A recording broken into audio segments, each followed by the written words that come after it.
আজকে পড়লাম টিউবারকুলোসিস। টিউবারকুলোসিসকে আমরা সবসময় জানি যে ব্যারোমিটার অফ সোশ্যাল ওয়েলফেয়ার টিবিতে পালন করা হয় 24 মার্চ এবং টার্গেট অর্গান হচ্ছে লাংস। এখানে লাংস টিবি হচ্ছে যে কী হচ্ছে highly communicable disease, so required হচ্ছে আইসোলেশন। পেশেন্টের কী হচ্ছে যে লাংস যখন পালমোনারি টিবি হচ্ছে এটা হচ্ছে হাইলি কমিউনিকেবল, সেই জন্য পেশেন্টকে আমাদের রিকোয়ারমেন্ট করছে কিসের যে আইসোলেশন, পেশেন্টকে আলাদা রাখা প্রয়োজন করছে।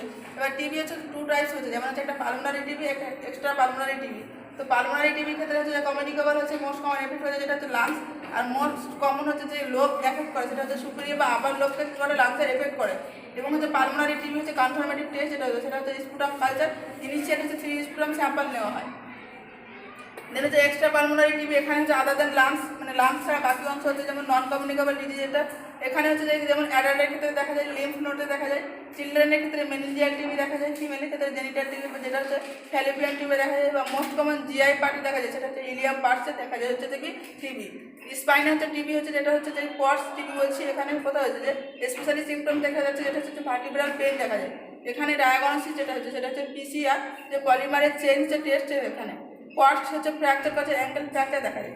এবং যে রিস্ক ফ্যাক্টর কী কী থাকছে, তো রিস্ক ফ্যাক্টর হিসেবে থাকছে ফার্স্ট যেটা হচ্ছে স্মোকিং, আর যেটা হচ্ছে হাইলি ক্রাউডেড এরিয়া যদি প্রচুর ভিড় থাকে সেক্ষেত্রে হওয়ার সম্ভাবনা থাকছে কন্ট্যাক্ট উইথ হচ্ছে অ্যাক্টিভ টিবি পেশেন্ট, যদি কন্ট্যাক্ট থাকে অ্যাক্টিভ টিবি পেশেন্টের কাছে সেক্ষেত্রে হচ্ছে, বা আনপাস্তরাইজ মিল্ক বা প্রোটিন মিল্ক থাকলে সেক্ষেত্রে হওয়ার সম্ভাবনা থাকছে, বা ইমিউনো সাপ্রেশন পেশেন্টের ক্ষেত্রে হচ্ছে।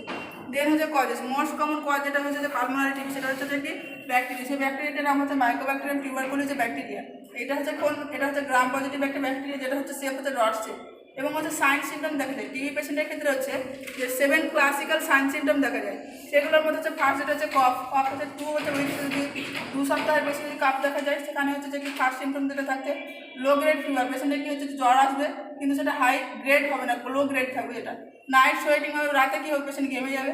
তারপর হচ্ছে পেশেন্টের কী হচ্ছে বমি আসবে, বমির সাথে কী হচ্ছে ব্লাড আসবে। পেশেন্টের কী হচ্ছে যে ওয়েট লস হবে, ডিপস নিয়ে হবে, চেস্ট পেন হবে পেশেন্টের ক্ষেত্রে। আর কী হবে লস অফ অ্যাপেটাইট বা অ্যানার্জি, পেশেন্টের কী হচ্ছে খিদে পাবে না। এই সমস্ত সাইন সিমটম দেখা যাবে। যেন হচ্ছে যে টিউবারকুলোসিস মে ট্রান্সফার হচ্ছে ভার্টিক্যালি, যেটা হচ্ছে মাদার টু ফিটাস।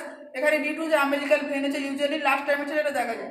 এই জন্য হচ্ছে বাচ্চাদের ক্ষেত্রে ড্রাগ অফ চয়েস হচ্ছে, নিউবর্নদের ক্ষেত্রে থাকে সিরাপ হচ্ছে আইসোনায়াজাইড, যেটা হচ্ছে 6 to 12 মান্থ থাকে। যে হচ্ছে ডায়াগনোসিস স্টেজ, যেমন হচ্ছে এক্স রে হচ্ছে চেস্টের, দেন হচ্ছে সিবিসি করলে কী হবে এখানে ডাব্লিউবিসির পরিমাণ বেশি থাকবে বা নিউট্রোফিলসের পরিমাণ বেশি থাকবে। মন্টুক টেস্ট করতে হবে, মন্টুক টেস্ট হচ্ছে একটা স্ক্রিন টেস্ট। মন্টুক টেস্ট করার পর কী করা হয় যে স্পুটাম কালচার করা, এটা হচ্ছে কনফার্মেটিভ টেস্ট। এটা কী করা হয় 3 হচ্ছে স্যাম্পল নেওয়া হয় 5 ml করে, যে স্পুটাম নেওয়া হয়। তারপর হচ্ছে পিসিআর, যেমন চেস্টা পালমোনারি টিবির ক্ষেত্রে হচ্ছে যে পিসিআর টেস্ট করা হয়, বাকিগুলো পরের দিন পড়ানো হবে।